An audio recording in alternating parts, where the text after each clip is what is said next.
Good evening, everybody. Welcome to another episode of Mondays with Moshe. It's now Monday night here in the United States on the East Coast.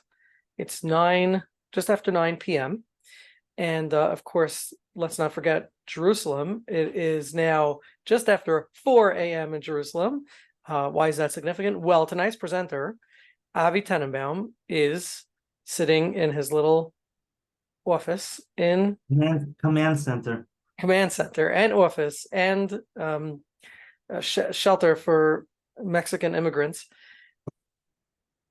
in Jerusalem, Israel. So thank you, Avi. I know you had to get up at about 3:30 a.m. after having gone to sleep at about 1:30 a.m.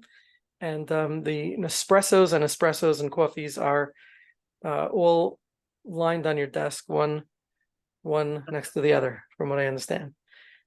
Okay, so Avi, thank you. Tonight's topic is very fascinating, interesting, and of course, very important topic, which is treating our first responders. The first responders also need treatment, and perhaps a treatment of their own type. I sometimes wonder if they're a breed of their own on some level, because they have to either harden themselves or disconnect or dissociate from some of the great challenges and traumas that they experience on a daily, hourly, minutely basis. Especially, I sit in shul next to some Hatzalah members, and it's like, the guy's just getting ready to start, and he runs out, dashes out, to the next emergency.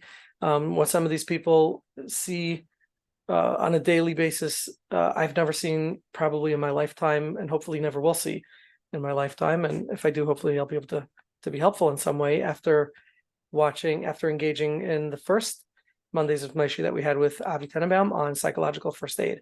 For those of you who haven't yet watched that, take a look on YouTube or in the Google Drive and watch Avi's presentation on psychological first aid, a really, really important hands-on practical solution or intervention, I should say, for mental health professionals, and frankly, anybody who's in a situation where they witness or are in the presence of trauma and want to be helpful, want to lend a helping hand and know how to do it. Watch our episode on psychological first aid. So again, Avi is sitting in Jerusalem. It's now just after 4 a.m. I want to tell you a little bit about Avi's credentials because they're unique. Avi is a BSW, which I believe means a bachelor's in social work, Freudian slip there.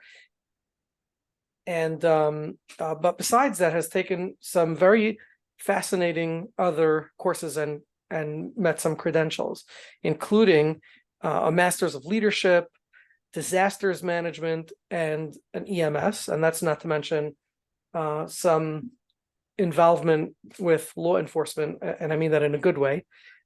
Some of us have been involved with law enforcement, but not necessarily in a good way. Avi, I'm not going to ask you if you've ever been involved in a bad way, but in a good way. Avi has, tell us exactly what it is.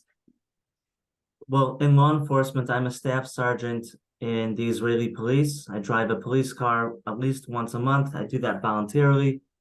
And we answer the emergency calls of the police. Somebody calls what you'd call 911. So here it's 100.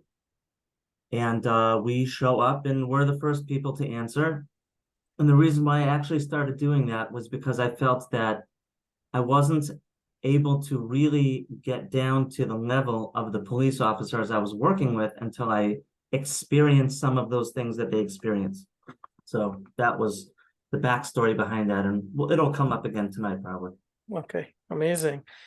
Before we continue with tonight's show, just a couple of announcements. First of all, I want to remind everybody that Mondays with Moshe is now sponsored by OKclarity.com. We're not only sponsored by OKclarity.com, but let me first tell you who OKclarity.com is and why you might want to know about them. The reason is because OKclarity.com is the only online platform for wellness professionals who work with the Jewish community to be found online. Their innovative directory allows users to search for therapists, psychiatric medication providers, coaches, and nutritionists for free. And of course, I'm very proud to have my own OKclarity website. If you go onto OKclarity, search my name, you'll find me there. You'll learn something about me. And of course, OKclarity has the advantage that they do your marketing for you. Marketing, business, not necessarily one of our greatest strengths as mental health professionals, nor is boasting ourselves, but OKclarity does it for you in a very classy, professional way. And you can add whatever videos or clips you want to put on there so that people can see what it is that you do, which population you service. And of course, for people who are not mental health professionals, they have a WhatsApp chat, which you can shoot them a message at 917-426-1495. That's 917-426-1495. You could be added to their WhatsApp status where you can learn about mental health, about mental illness, and of course, some great humor that they post there. So it's a really good resource for mental health professionals. I also want to mention that we're now sponsored by ShiffyLieberman.com, which is social skills made simple. So Shiffy Lieberman, if you go to SHIFI Lieberman.com, you can learn all about her curriculum that she has on social skills made simple for parents, for children who need some assistance with their social skills. It's a really great resource. We had Shiffy on Mondays with Moshe, very, very impressive and a really good curriculum. So take a look at ShiffyLieberman.com, and thank you to our sponsors. Avi, for us Americans, for you Israelis, it's really not a big deal, but for us Americans, it's always exciting, when somebody carries a gun. I know you say you drive a police car. That's not such a big deal. In Lakewood, where I come from, kids do it once a month too. As soon as the cop leaves his vehicle to go check up on what's going on, some kid gets in the car and takes it away. Once a month is not a big deal, but carrying a gun, now that's something, that us in the democratic states, don't see that often. So when I was in Israel, just a little less than a year ago, I went to visit Avi because I found him to be so intriguing and fascinating and thought I could learn something from him. And frankly, I was right. But I did make it my business, just to share with everybody, to have a moment of fun. And there I am. And that's Avi's gun. Avi, what kind of gun is that? That's a 6-hour P365. What does that mean in That English? is a compact, everyday carry gun. So it's very small. It can carry 17 rounds plus one in the chamber. It's chambered in 9mm ammo. It's very easy to use and it's very popular in the States. Is that right? Okay. Well, if you notice the little hole on the wall on the side, on the left side, that's from the trial and error that I worked on. I was aiming for Avi's nose, but I wasn't very good and I hit the wall. Okay. Let's get a little serious and let's talk about our topic, which is treating first responders. So let's just keep this in context. We are the mental health quote unquote professionals. We're the therapists. We're treating these individuals who are first responders. Now, for a guy like me, I guess I looked at the first responders as a child. They were always so busy. They had lots of keys and sirens and whatnot. And you kind of see them as sort of supermen or superheroes. And they're like the last people you would think, at least as a child, from a child's perspective, that would need mental health intervention. But Avi, how true is that? And what can you tell us about first responders and mental health? That's such an awesome way to start this because nothing can be further from the truth. I think the definition of courage is rising to the occasion and doing what's right, even though you're afraid. And I think that first responders rise to that occasion and engage in some very unpleasant things that they have to experience, deal with. But that doesn't mean that it's pleasant for them. It just means that they're willing to do it because they have a sense of responsibility for the community. Maybe we'll talk about this later, but there's something called the sheepdog concept. And since you mentioned it, well, let's just mention that as a paradigm. There's a guy in the States named Lieutenant Colonel Dave Grossman. He wrote 2 very important books that I do recommend anyone read if you're going to get into treating first responders and veterans. One is called On Combat, and the other one is called On Killing. And it's basically the psychology of being in combat and killing other people, whether you killed people because you're a police officer. Now, there's a lot of crossover with EMS or with firefighters and things like this. But basically, the sheepdog concept is the following idea.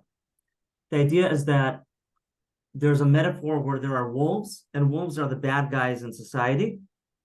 And the wolves are the narcissists, the drug addicts, the whoever it is, and however you describe them, but they're willing to mug somebody in the middle of the night and maybe even kill them to steal their watch or to take their cash.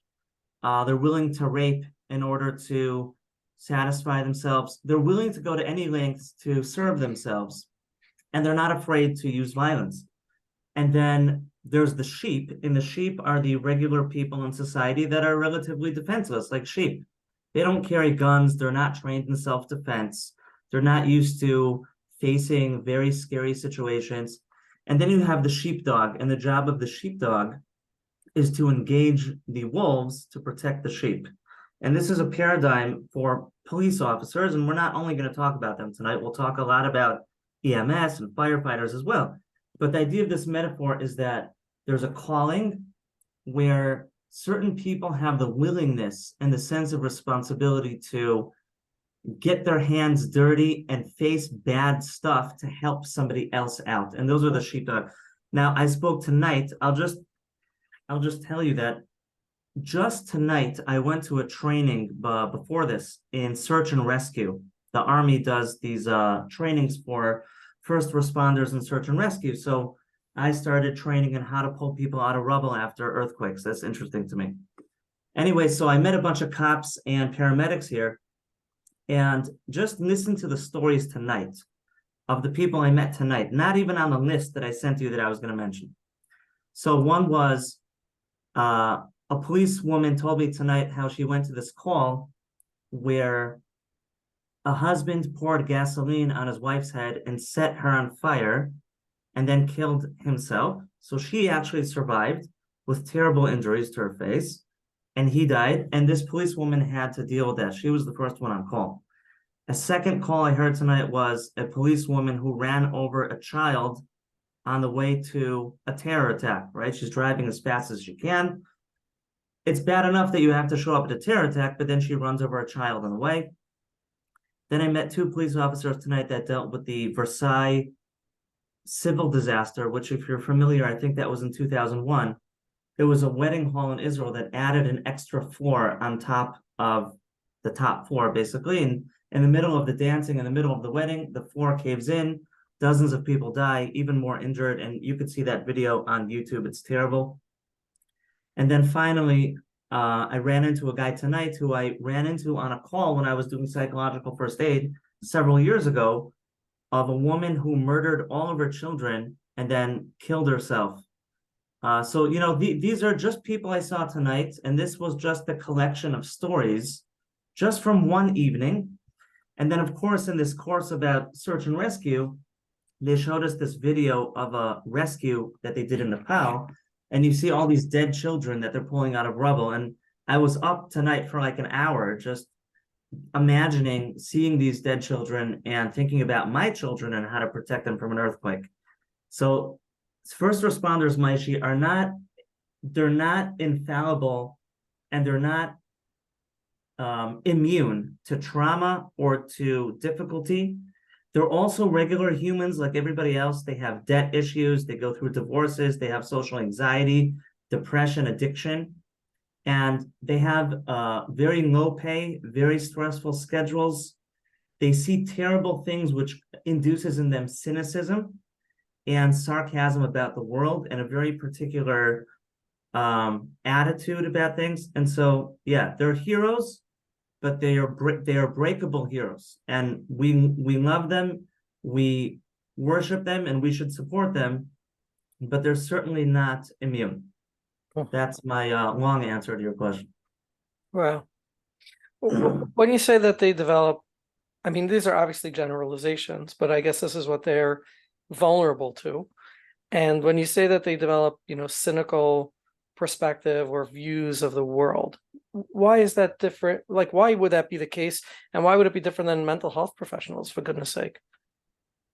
So I don't know if it would be different than mental health professionals. I think there's a lot of similarities. And for our purposes, if you're a mental health professional listening to this, and let's say, for example, your caseload is children that are sexually abused, and you're getting this exposure all the time to people being tortured, being videotaped, being raped, and all sorts of stuff like this.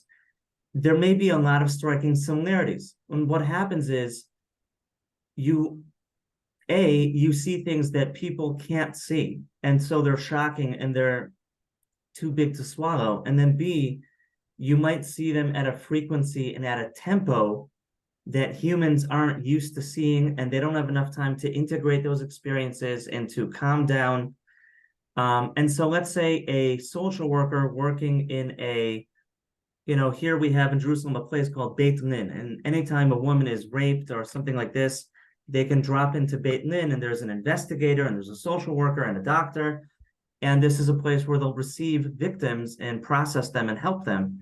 So imagine you're that person, or imagine you're the nurse in a hospital that knows how to use a forensic kit for rape victims in the emergency room. You might start developing this belief that all men are bad, or all family members are perpetrating their children, or etc. And you develop these black and white beliefs about the world, and they're not true, but that's what you experience all the time. Just like, the doctors and nurses in the emergency room only see mangled up people that were shot and stabbed. And so it's dangerous to walk outside. And I walked outside today. I don't think it was too dangerous, but you see enough of something that it starts to change your perceptions, something like that. And with law enforcement, there's a lot of really interesting books about how they deal with such difficult people that they develop cynicism. Everything is about people breaking the law and hurting other people, and they never have enough tools to prosecute the bad guys or to get the job done, and nothing really matters, and the bad guys always seem to get out. That's kind of in a law enforcement world. And then in the EMS world or in firefighting, you're seeing dead people, you're seeing young people that die, and you're saying, hey, why should I even have a family if young people die? Or a first responder once told me he can't drive more than 20 miles an hour. I said, why? He said, I've been to so many car accidents that I just think, it's dangerous to drive. I can't. I have this hypervigilance. I get anxious when I drive more than 20 miles an hour. So I drive way faster than that, and you have to keep your eye on me. But this is what happens when you see too much of something unusual. Let's put it that way. The question I guess comes to mind is, on the one hand, if you have a first responder who's responding to deaths and heart attacks and shooting, shot people and blood and limbs, and then they develop a coping mechanism to disconnect or dissociate from their feelings so that they don't become so overwhelmed and flooded that they can't do their work. And then on the flip side, if we bring them back to reality and remove those coping mechanisms in the therapeutic process, then how can they go back to doing their job? So where do we really stand in this? It's a great point, Moshe. It's such a precious point. It's you want to have a bedside manner, and you want to be compassionate to the people you meet.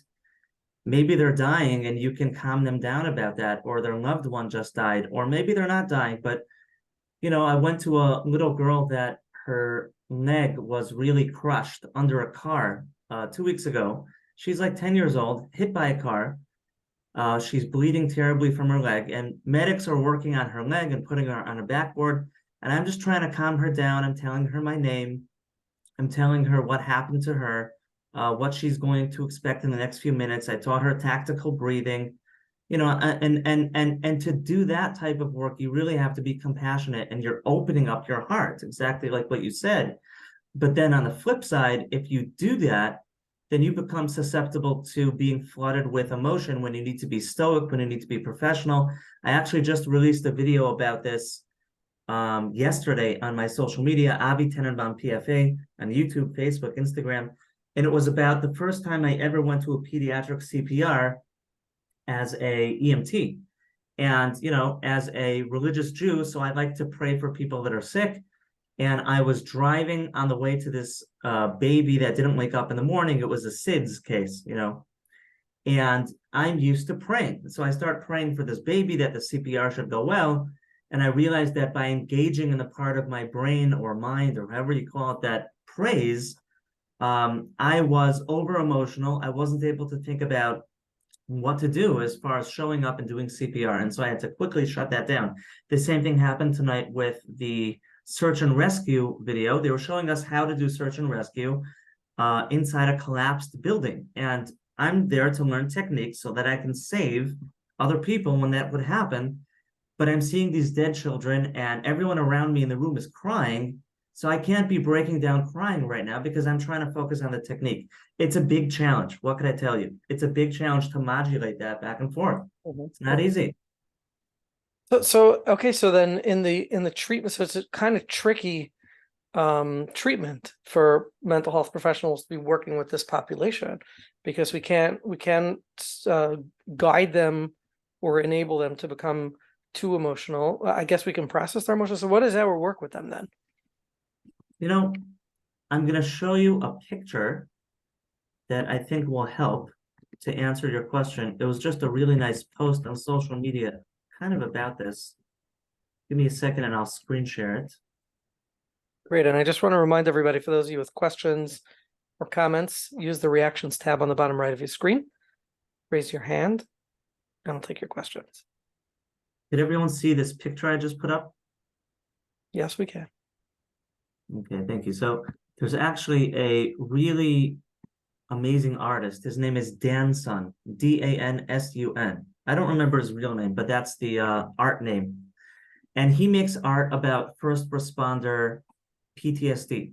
And he brings a lot of awareness to that community and to people outside of that community. And so he has all these infographics about the hard parts of the job versus, you know, that are malleable, you can change them, versus the parts that you can't change. And this is his setup, for example, right? So you see a police officer holding his gun to his own head. So he's having some sort of consideration of taking his own life, which, by the way, I'll mention that in the United States, first responders are way more likely to kill themselves than to die in the line of duty. So anyways, you see on one side of this picture, changeable, and on the other side, not changeable, right? So you can't change trauma, right? You've seen something terrible, it's affected you. There's a pandemic, a mass casualty, a child that was abused or killed or raped or something like this. You know, violent crimes, risk to personal safety. So there are elements of these jobs that you can't change, but then there are things that you can use to become more resilient so that you can show up better to what you can't change, right? So your salary can change so that you're not only worried all the time about how to put bread on your table, which is a big issue that a lot of these people have aside from the other stresses of the job. You have all sorts of political issues within organizations and toxicity in the organizations, staff shortages, right? I know in Israel, when I take out a police car and go on a shift, so we'll start, let's say I got to get up at 5 in the morning, which is pretty early. I got to put on all the gear, put on my uniform. And then there's intelligence. They give you intelligence at 6:30 a.m. They tell you about the terrorists walking around, the things that are being planned and who we're meant to catch that day and stuff like this. And then we'll take a police car. The shift is, let's say, 12 hours, which is pretty long, but we'll go for 14 hours. And the reason why is because there's just too much going on and not enough people to answer the calls. There's not enough police cars, there's not enough staff.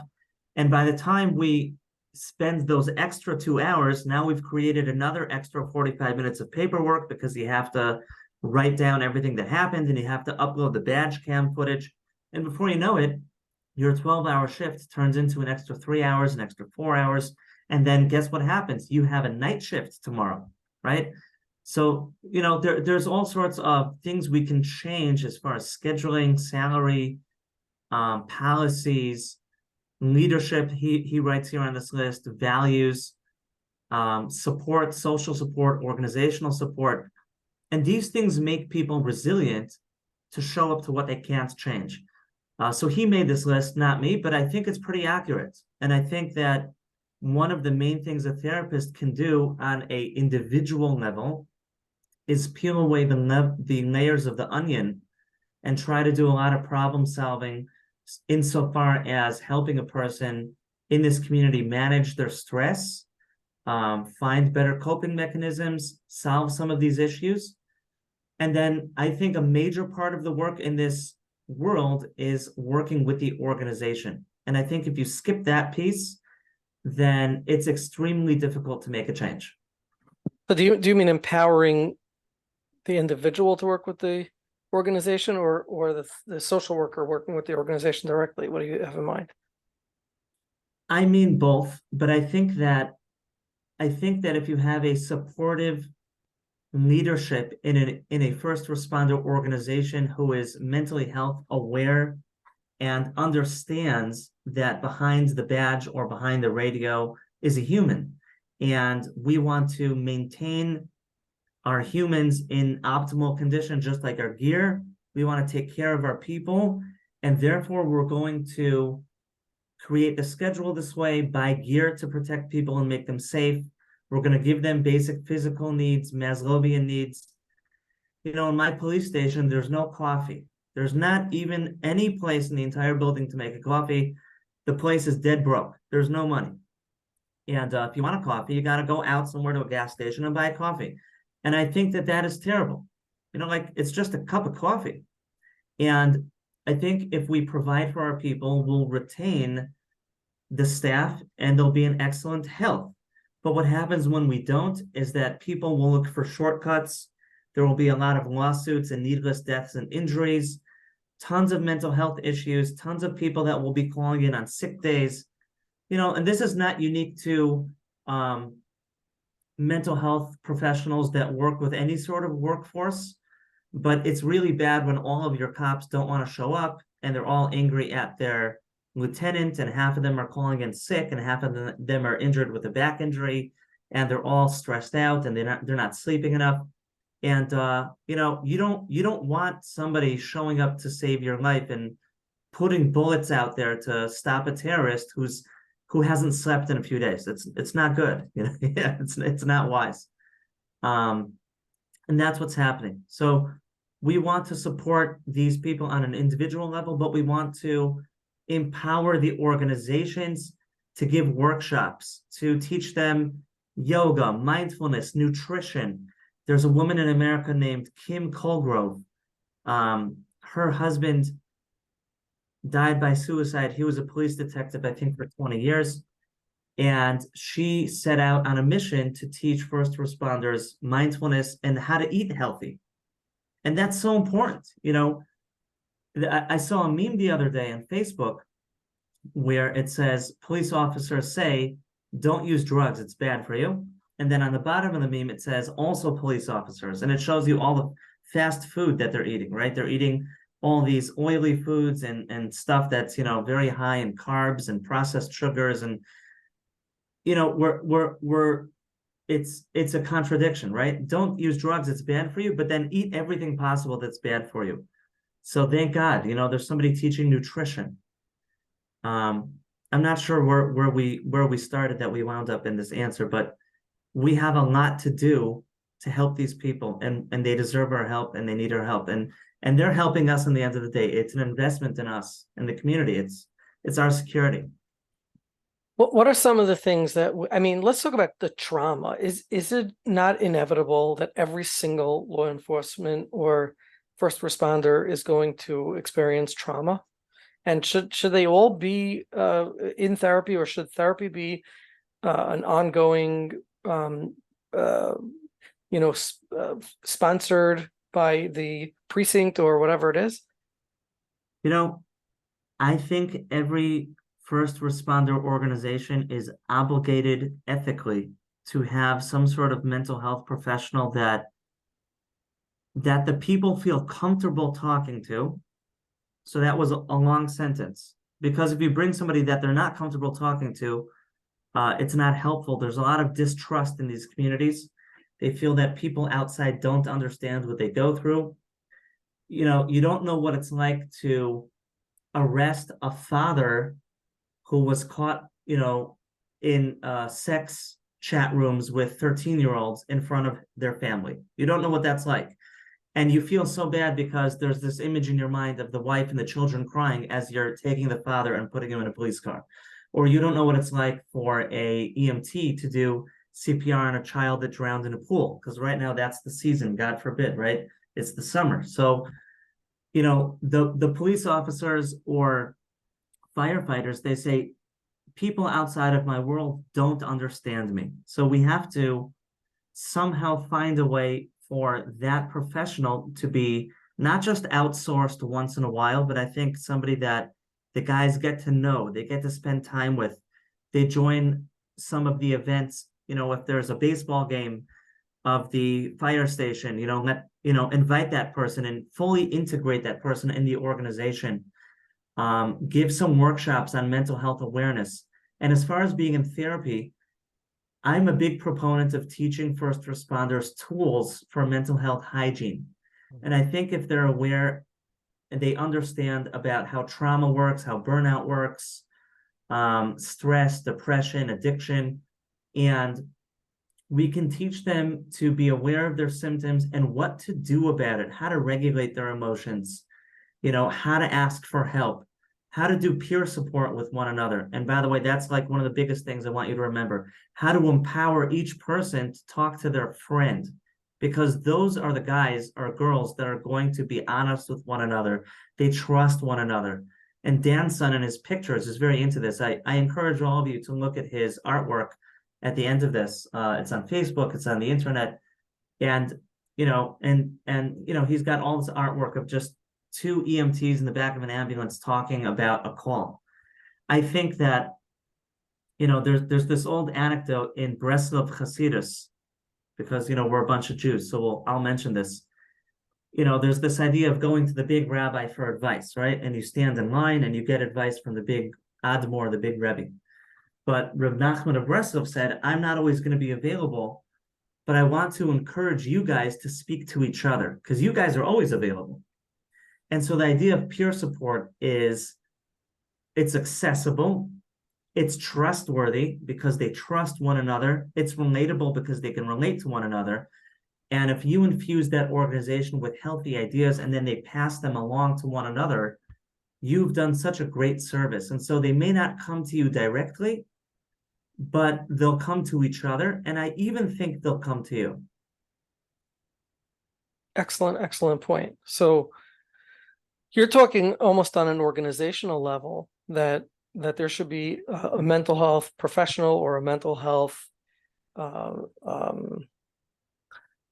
informed person who should be facilitating different output of skills such as mental health hygiene and peer support, normalizing and encouraging people to speak to each other, presumably encouraging confidentiality and privacy among peers, and that kind of work to create an atmosphere of safety, of support, and of morale for these first responders.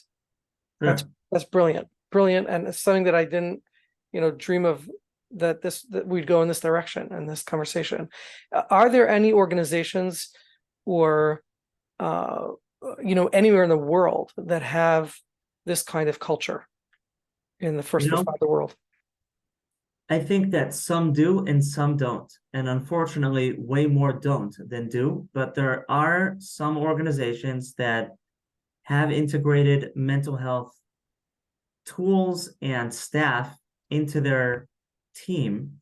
And the people feel comfortable and they learn periodically about mental health. And the organization is run taking into account that the most precious resource that we have are our people, which is the opposite of what I call the Stalingrad mentality. I made a video about this also. I don't think I posted it yet, but there was this video in America called Enemy at the Gates, this movie that came out about the Battle of Stalingrad a bunch of years ago. And I'm a big, I love World War II history. And so I saw this movie when I was a kid, and there weren't enough rifles in this scene for all of the Russian soldiers, and they had to storm the Germans and take control of Stalingrad. And so what happened was, you see the scene where one guy would be holding a rifle, he's a Russian soldier, and then like 4 Russian soldiers or 2 would run after him. And then when he would get shot, they would pick up his rifle and keep running with it. So they were severely under equipped, but it didn't make a difference because they're just another cog in the wheel. They're just another faceless part of the big, machine to protect the motherland. And I feel that unfortunately, too many first responder organizations have that attitude. They say, if you don't like working here, too bad, we'll find somebody else, as opposed to, let's take good care of our people so that they'll be career cops or career firefighters 30, 40 years. They'll accumulate all of this experience. They'll be able to pass the torch to other people, and they'll do a fantastic job. I can tell you that in patrol, where I am, in the police, everybody wants to get out of patrol. And so there's no long-term cops. Like the most experienced cop is like 10 years. They all are running from that job like a plague. They want to take desk jobs. They're just sick of the conditions that they have to deal with in the street. In EMS, it depends whether it's a volunteer organization, whether it's a paid organization. There are all sorts of organizational dynamic differences, depending on these types of things. But but like what I said, we really have to take care of those people, and then that will pay us back a lot. And I want to mention, Moshe, that it's not only about trauma. It's really important to say this. When I was younger and not yet versed in this world, I thought it was all about the hard things that they see, the deaths. It's not only about that. It's also just about dealing with very frustrating people, very poor conditions, very poor pay, terrible schedule. I was speaking with a police officer, I think it was 2 weeks ago. And, just imagine that every other day he's on call, one time in the morning, one time in the afternoon, one time at night. And then it keeps going in a cycle like that. Morning, afternoon, night, with an off day in between. And he can never take on any sort of steady side job or do college or anything like this because there's no normal schedule, because he never has the nights free or the afternoons free or the mornings free. And that's just one piece of the pie, is the schedule issue. There's a lot of inter-organizational politics, which in my opinion is way more damaging than trauma. I mean, that's more traumatizing in a certain way. The fact that, you need to purchase a certain item and you have to go through tons of bureaucracy and be driven crazy to get it, but without it, you can't do your job. Or there's all sorts of inane rules in the organization that are useless and waste everyone's time. And now it makes us stressed out because we don't have enough time to do our job. I'll recommend a book that also came out in America called Emotional Survival for Law Enforcement.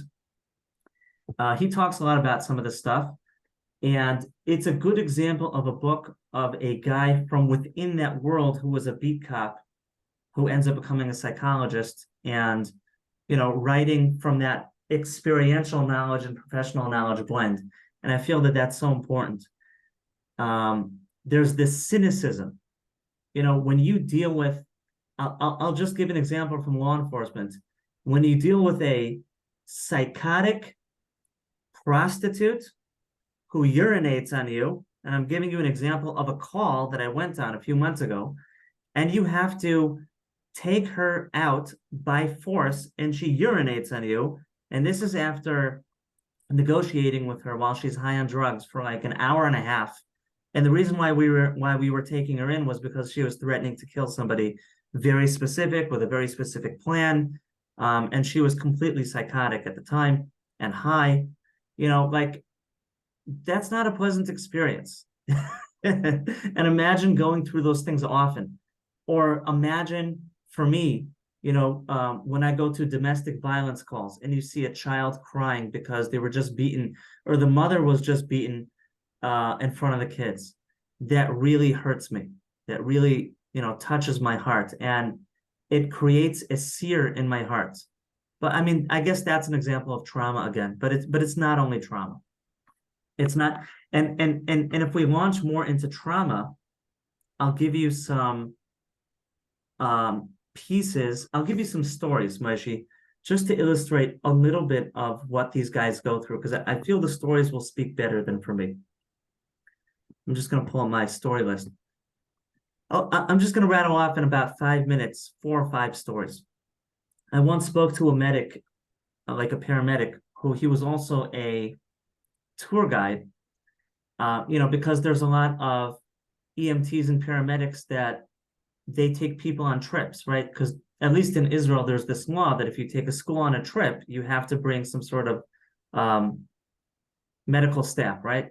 So he's leading this class of kids on a trip somewhere in the desert, and then a flash flood comes and a bunch of children die. And he wasn't able to save them all at once, and he wasn't able to do anything, and he felt this profound helplessness, and he's out there all by himself with like 7 or 8 kids that drowned. Can you imagine the utter helplessness of being alone, the only person with knowledge in the middle of absolutely nowhere in this catastrophic environment? And then I can think of a call that I went on where we went to a terror attack of a bunch of children that were run over by a car. And I remember a medic who was doing CPR on a child who was clearly dead. And during a mass casualty incident, if somebody's dead, you keep moving. You don't try to revive them. There's not enough time. There's other people dying. You got to move. There's a protocol. And we're trying to peel this guy off of this child, and he refuses to budge. He's catatonic, he's dissociating, and he's just doing CPR completely irrationally on a dead person. And we had to physically pull him away. And then for days after this event, he was convinced that he killed the child because he didn't continue to do CPR. Okay. A third story was, I think I made a video about this. A medic once pulls me over at a fire and says, I gotta tell you something. So it was a terrible fire that made the news. A bunch of children died. And this little girl runs out of the fire, hands a baby to a medic standing there, and says, here's my little brother. I have another one inside. I'm going back in. He says, wait, don't go in there. It's dangerous. And she runs in. She dies. This like 5-year-old girl. And the medic comes over to me and says, am I supposed to tell the parents now the last words of this girl? Am I supposed to go share like that she saved the baby, and then I told her not to go back in and she went back in? I mean, these are insane things that people are experiencing. It's insane for me to hear them, and then I'll give you some mental health ones, Moshe, because they're not all about trauma. I mean, they're about trauma, but I remember speaking to a medic who couldn't turn off his radio. And I was like this too for years. I could not turn off my own radio at night, because what if you turn off your radio and blank happens? It's your fault. And that's hypervigilance, right? And that's unsustainable, and you never get sleep. So I spoke to this medic who he couldn't go to any place unless he was sure there were other Hatzalah members there, other medics there. Because what if something would happen, and then he would be by himself, and then he would have to take the full responsibility for the treatment, etc., etc., etc. This is stuff that I'm hearing every week. I'll throw in one more story. A medic that did CPR on a man shot in the head, and then blood is splurting out of the head while he's doing chest compressions. These are crazy things, but this is stuff that people see, they live with. And then we said on top of that, they have low pay, they have terrible schedules, terrible nutrition. They're not able to have a steady life schedule because of, the nature of their job. It's very stressful. They get injuries from their carrying people downstairs, climbing through small spaces. They get attacked by people on the job. Also, EMTs get attacked all the time. It's just really, really hard. But I think that as a mental health professional, like I said, I think you can peel away the layers of the onion. You can do a lot of problem solving, and there's a lot of good work to do. We can help people to become resilient, to crawl out of burnout, crawl out of trauma, and to be able to be more resilient and show up to the job with more tools to be able to understand what they're feeling, understand how to process what's happening, to move them from helplessness to helpfulness when they're feeling trauma, what to do about it on their own level, or how to help their friend. There's a lot of good work to do. There really is. Wow. It's not often that I'm left speechless during one of these interviews, but I just feel so humbled, in hearing all this, and uh, I guess in awe. As one of these people entering the room with these challenges, with these traumas, where does that put me? And I hear you saying that there's practical solutions and advice that, just in terms of dealing with trauma. There's the emotional parts, in terms of allowing themselves to feel. And then there's the morale, encouraging support, peer support, assertiveness, to speak up for themselves, reminding them that they're entitled and can speak up and make demands or requests. And, but so much trauma, There's a lot of trauma, and I'm going to give a word on families, because all of this stuff also affects wives or husbands of a first responder and the children, because anybody that lives with somebody with trauma or symptoms of trauma like hypervigilance, being very snappy, being very anxious, that's difficult. Or somebody that is not always emotionally available because he's busy thinking about what he just saw or what he just did.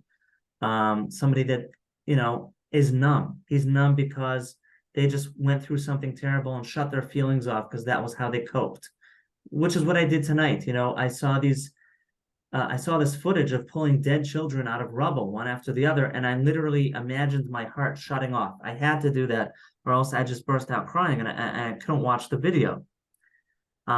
So there are spouses living with these people, and of course there's all sorts of other challenges, because there's affairs that happen at work. There's missed family occasions because there's a holiday, but you're busy being on the beat or doing an ambulance shift. And we kind of worship that in a lot of the social media, right? They'll make a video showing how there's a birthday party and the medic runs out. The volunteer medic answers his radio and runs out of his child's birthday party to save a life. And it's so heroic. But who that's not so good for is that child whose dad just ran out of the birthday party.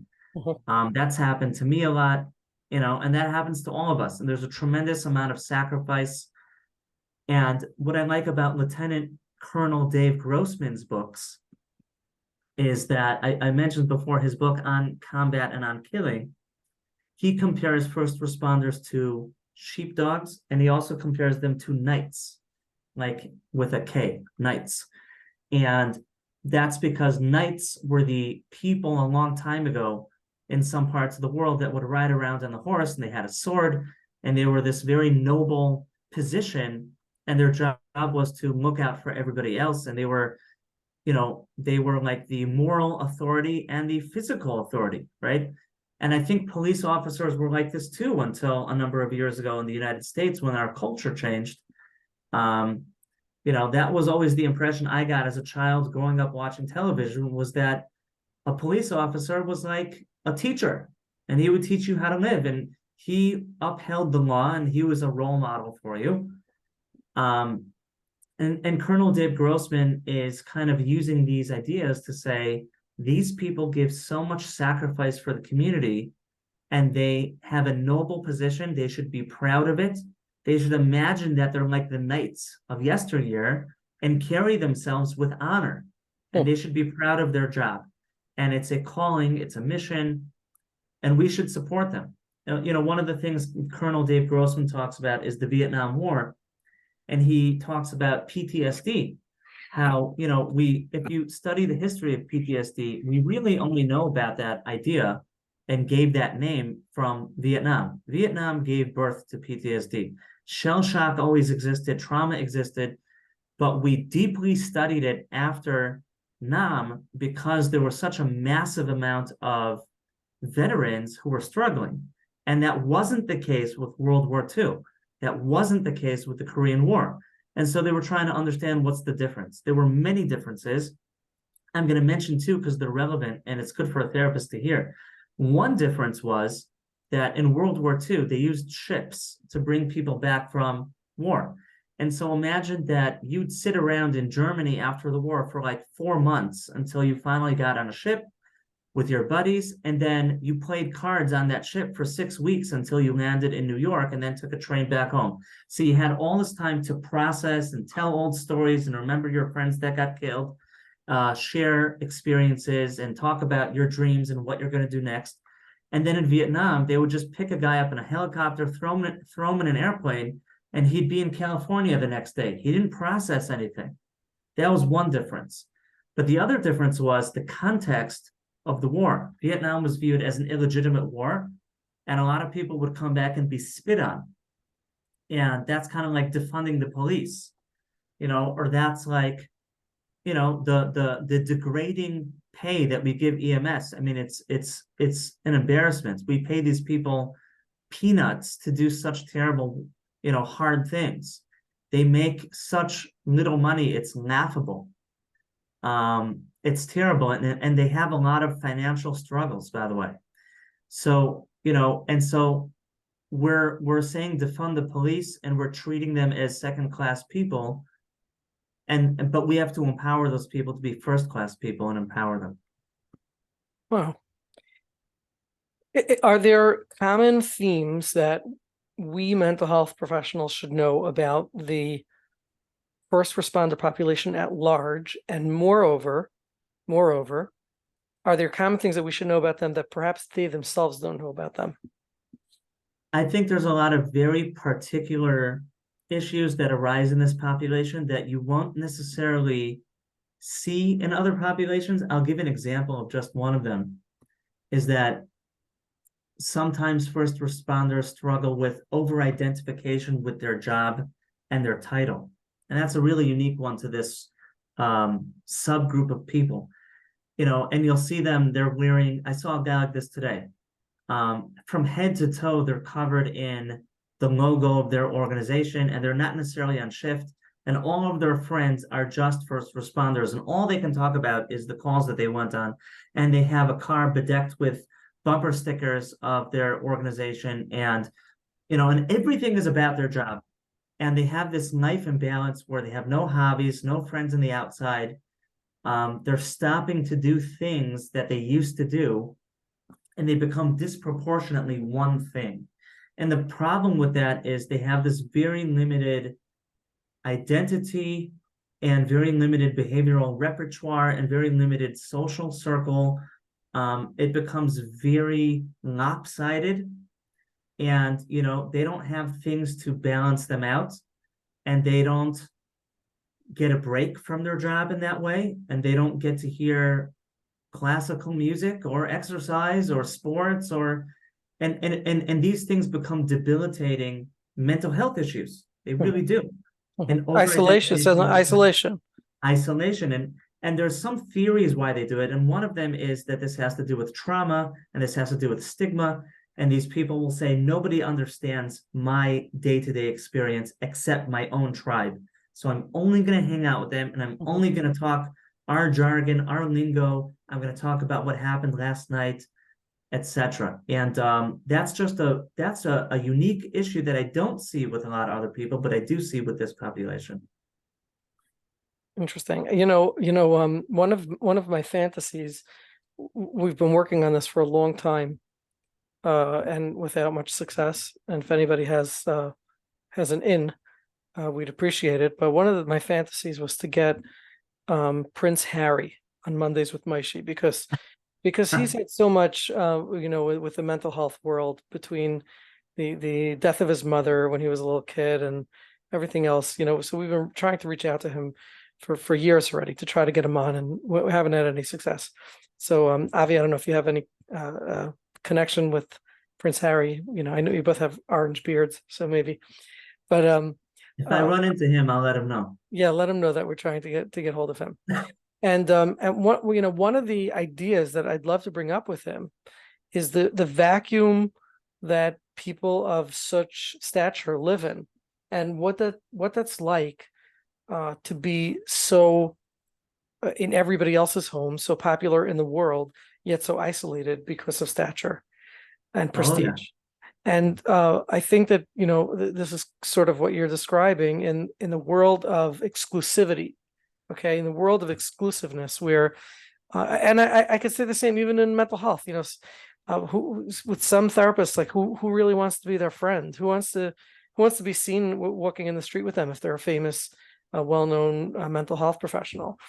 Thank God I don't have that problem. I never had friends to begin with, so it's not a challenge for me.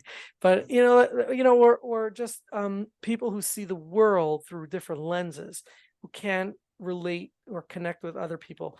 I had this just over the weekend where I was walking home from shul with a couple of friends, and they're talking about people who leave the faith, and the conversation was so superficial. Well, they leave the faith because they just this like generalizations and superficial. And I'm standing there and I'm thinking of people that I've come across in the therapy room who've struggled so badly with so much trauma, so much religious trauma, so much so many other issues in mental health and anxieties and depression, and hear people flip it off as if like, yeah, they just have the evil inclination, Yetzer Hara, and they just didn't succeed and fighting it off or whatever. And then so I just felt myself like not even able to engage in the conversation. What am I going to start to explain mental health to people who are seeing it so superficially? And then one of them commented, he said, "Hey, Moshe's really quiet now." Which I thought was a keen observation on his end. And I was like, yeah, I just feel so disconnected, right now from this conversation, because it's so, it's like, imagine two kids critiquing a doctor's operation on somebody's heart. Like seriously, all they see is an incision and blood. That's all they can see. So it's like when you're in this world of first responder, and you're living on such a high plateau of adrenaline, of trauma, of action, it must be very isolating to be able to connect with the rest of the world, who's just like sort of dilly-dallying and going on their merry way. The sheep versus the sheepdog, right? The sheep are sheeple, as he calls them. They're not thinking about the wolves, but the sheepdogs are always looking out for the wolves, right? There's a meme I didn't show you, but it was a great meme, and it shows a police officer leaving a house, and the woman is saying, what you said is totally useless. You didn't help our conflict. And he says back, I'm sorry I couldn't resolve your 15-year neighbor dispute in 15 minutes. Right. Like, you're always disappointing people. It's never good enough. So even without the trauma, it's just That's right. you're always in a battle of attrition with difficulty, with extreme populations and situations. And EMS. I didn't speak a lot about EMS tonight, but that as well. Go You're ahead, talk a dealing, little bit about EMS. I I'm just mean, I just want to show that the picture that some of our viewers didn't see yet. This is a picture of myself in Israel with Avi Tenenbaum's neshek. What do you call that thing? I think it's a I don't salamander. Salamander? Oh no, it's six actually six seven. firearm. So my pride. Um, Go ahead to EMS. EMS is constantly dealing with sick people, injured people, dead people. I remember going to a call where somebody died by suicide, and I'm seeing them in rigor mortis like 4 or 5 days later, and they looked like a snowman.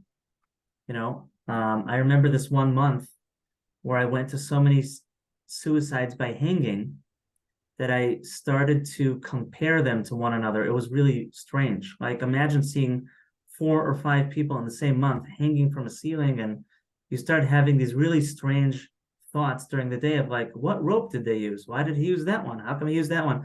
And it's like a weird thing to think about, because if you saw many cereals in the supermarket, you'd be like thinking about the types of cereals, but like now you're thinking about like comparing the rope length and the rope type, and it's just something that you saw a lot of that month, so it's on your mind. But that's a weird thing to think about.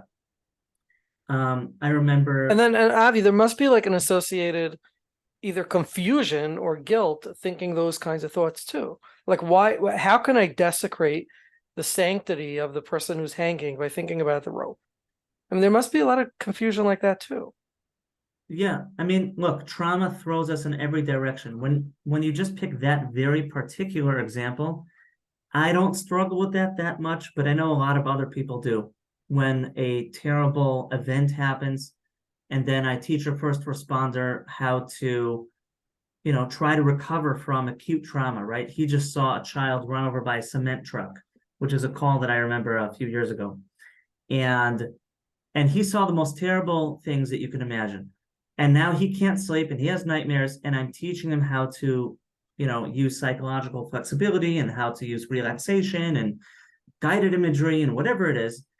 And now he feels bad and says, how could I do that when this family just lost this cute child? So there is that guilt. A lot of people have that. I remember when I did psychological first aid interventions after the Meron civil disaster. So I was speaking in a particular location where they were impacted very much by that event. And I was taking questions. And one of the questions was, I was in Meron, I was in the pileup of the bodies, and I was so traumatized in the last 2 days. I've just been hanging out in parks, throwing a football back and forth, but I feel so bad doing it. But I know that helps me.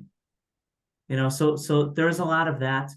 By the way, there's a lot of other angles with trauma and first responders that are unique to them, like what's the word? Rashlanut. I'm trying to translate that in English. Oh man, where's my English, Moshe? Come on. But Rashlanut is come on. It's like when you think you made a mistake and you're liable for that mistake. Like an EMT shows up to do a CPR and he connects a defibrillator. Is it And negligence? negligence, thank you. Right. So there's a lot of negligence that we might experience and suspect ourselves of doing because we're ultimately the lifesaver and we view it as our fault if a person dies.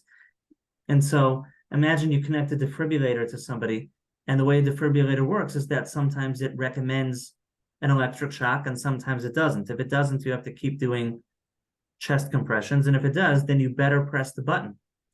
And so imagine, I once spoke to a medic who he's doing CPR, and then finally the defibrillator recommends a shock out of nowhere. So it analyzes, it says, press the button to do a shock, and he presses the wrong button. And then he realizes, so he presses the right button, but at that time it doesn't recommend shock. So there was like this one moment of the person's heart that maybe you could have jump-started it and saved their life. And he messed up, he pressed the wrong button. It doesn't sound like a big deal, except you're dealing with people's lives and maybe you just killed someone. So, there's a lot of stuff like this that they struggle with as well. Another case I remember was a welfare check, which is a super common call. And EMS and police deal with that, and fire deal with that. And they hear a guy who's a drug user. They think they hear him behind the door. He hasn't answered the phone for a few days, and they knock. And basically there's a dispute between first responders. One guy says, I heard him, he's okay. He's fine, let's leave. The other one says, I didn't hear him. No, I heard him, I'm sure he's fine. And they leave, and then they find him deceased 2 days later. So again, he killed him because he said he's fine, I heard him, as opposed to let's go in to make sure. And there's a ton of this stuff. Not simple. Okay, let's hear from Dr. Kaplan. Elliot, go ahead. Yeah, so you're talking about me. It's like a different, you're seeing people physically in the street, but I'm realizing as a therapist, I think a lot of us, we get into this and we're thinking about our clients after they leave, and we hear all this crazy stuff, and we carry it. We carry it around with us. And Sure. what you're presenting is an extreme that we don't see the physical pain and the harm, but we see we work with the emotional pain. Absolutely. And and as you're talking about it, I'm thinking, like he's just talking about the EMS. He said that's not me, and then all of a sudden I realized it's me. You're talking about me, and I thank you for bringing that up. But I think it's also part of. I don't know if there's any way around it. I think that when you do therapy, you do care about your clients, and you do think, well, did I press the wrong button with this guy? And maybe if I would have done it this way, and just the nature of our work, it's not like a carpenter. You look at the cabinet and it's either right or wrong, or you can put in another screw or whatever. With the work we do, it's like you always could I have done it better. So you never, in our own mind, we don't do it better. But I guess that's just part of what we're trying to do here, and to do it better. I really relate to that so much. And I'll tell you that when I use the word first responders, so throughout this conversation, we referred specifically to police, fire, EMS, but you're right that it's so much broader, because it's really anybody that's on the front lines of facing adversity in order to help somebody else. And then we have all those conversations about vicarious trauma, not only indirect trauma, but secondary trauma. But it could be a nurse, it could be a therapist. It's 100% true. And there's that burden of responsibility that when you were talking now, Dr. Kaplan, I thought about that burden of responsibility. And especially when I meet somebody, let's say, that doesn't have any parents. I've met a few people over the years, a young person that is an orphan from both parents, or for some reason, there's nobody else to kind of pick them up and keep a watchful eye.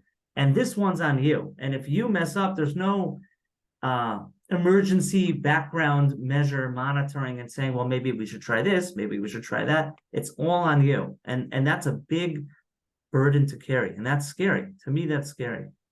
Yeah, great points. I think the thing that I'm struggling to wrap my head around the most with this population is that we're talking about treating the very same people who need to believe that they're tough and strong and macho in order to do the job that they do.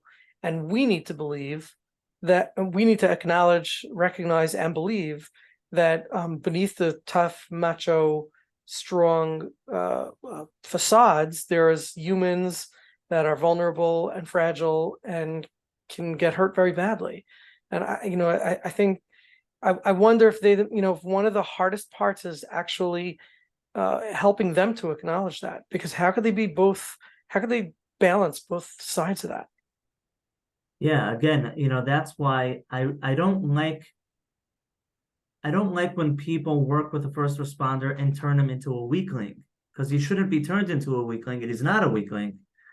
But instead, to paint a picture that those knights of yesteryear, those heroes, those warriors were humans, but they had a humanistic side to their heroism. And that's why I love talking about courage. I like talking about grit. I like talking about resilience. I love following social media of soldiers and first responders that, on the one hand, they've done the most amazing things on their combat deployments or in the field. And on the other hand, they can be honest about their feelings, and they can hold on to both together. There's a guy that I follow on YouTube called Mike Glover. Just for the sake of example, he's a special forces guy. And in the same video, he can talk about this crazy experience in Iraq or Afghanistan where he shot a bunch of guys. And at the same time, he can talk about how sad he was feeling or scared. And then you say, oh, yeah, they do feel scared. But although they feel scared, they still take one for the team and rise to the occasion. And that's what's heroic about them. It's not that they don't feel scared. It's not that they don't feel nervous. They feel those things, but they do it anyways. I could tell you, as a person that I've driven into many very dangerous situations where I thought I might get into a gunfight and I might die. Like, you feel scared and you're driving a patrol car as fast as you can and thinking about engaging somebody with a rifle or a pistol and, getting into a battle with them. but it's the right thing to do, because if you don't do it, who will? And that was one of the most profound lessons I heard in law enforcement training. Was the head trainer cop of my area of Israel. He showed up to the course and gave a little pep talk before we finished. And he said, guys, when regular people are afraid, they call the police. But when the police are afraid, they can't call the police because they are the police. So he said, you guys have to be brave. It's your job to be brave. And he kind of like put that on us. And it's true. And I saw that tonight in the search and rescue video. They asked this woman to crawl into this building where like 5 stories of a building was like a pancake. And they created this tiny hole between 2 floors. And she had to go in there to search for survivors, but the whole thing can fall on her. But she was the smallest person in the team. So they asked her to climb in. And she's like, I'm going to climb into a building that might smash me to pieces.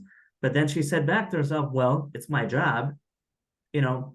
So we feel those feelings. The first responders feel feelings, but they rise to the occasion. And so that's why we should appreciate them. They're not machines. Wow. They're not robots. Avi, give us, before we log off, tell us a story or two of you driving through really, or being in really dangerous situation. I'm going to give a very interesting case that has a lot to do with mental health. So I was once called to a case of a guy who was threatening to kill himself. So now we're getting into a law enforcement mental health call, right? And in the United States and in Israel and in many countries, they say cops execute people, never call them for a mental health call, which I find very insulting and not true. My father's a social worker in Chicago for, I think, almost 40 years. And there's a police television show called Chicago PD about how corrupt Chicago is. My father said in 40 years, every cop I ever dealt with in Chicago about my severely mentally ill clients, they were the nicest people, the most helpful people. They were honest, they were excellent, and they cared about my clients. So anyways, I show up on this call, and there's a guy who's begging for his ex-girlfriend or whatever to show up on scene and take him to get hospitalized. And he refuses to be hospitalized unless she shows up. And it's his ex, like she's not beholden to him for anything. And she's already been a nice person. She's already shown up to do this like 5 times already. She can't keep leaving work for her ex-boyfriend to hospitalize him. Anyways, we can't leave because he's threatening to kill himself. We're busy negotiating with him, and you know, I'm in a law enforcement role, so I'm not trying to be a therapist. I'm not trying to, you know, I don't step out of my role generally in these things. I try to stay in my lane depending on the hat I'm wearing. And we are not putting handcuffs on him. And the reason why is because we're trying as much as we can to give this person a positive experience. Because if you give him a negative experience, that he's not even going to ask for help next time, because he's going to say, oh, those police, they always put me in handcuffs. It's so painful. And so, you know, we're trying to be compassionate and patient. The calls are busy piling up one on another, and we can't help other people because we're spending so much time with him. And we didn't know this, but this guy had in his pockets 2 halves of a Red Bull can, right? The energy drink. So he like rips this aluminum can in 2 halves, and he hid these pieces. And out of nowhere, he pulls them out after like an hour and a half of him driving us bananas and him being inflexible. And he tries to slit his wrists. And then we both jump on him, and we're in this wrestling match with him with these soda can pieces that he's trying to use to gash himself. And of course, we could be hurt. And you know, so A, we're putting ourselves in physical harm. B, it's a very exhausting call because we're talking to this guy for an hour and a half and getting nowhere. C, this is after we extended our trust to him and we're not putting the handcuffs on him. D, the calls are piling up, and you know, and the lieutenant is like, let's go, guys, like we need you back in the field. And then eventually we put him in cuffs, and they tell me to take the pieces and dispose of them. And then we have to take him to the hospital. And this is a good story. We take him to the hospital, and of course we're responsible for him until he's handed over to the person receiving him, the psychiatrist in the hospital, right? So I've been a police officer on a number of these calls where you're in the interview, watching the person who's a danger to themselves or others.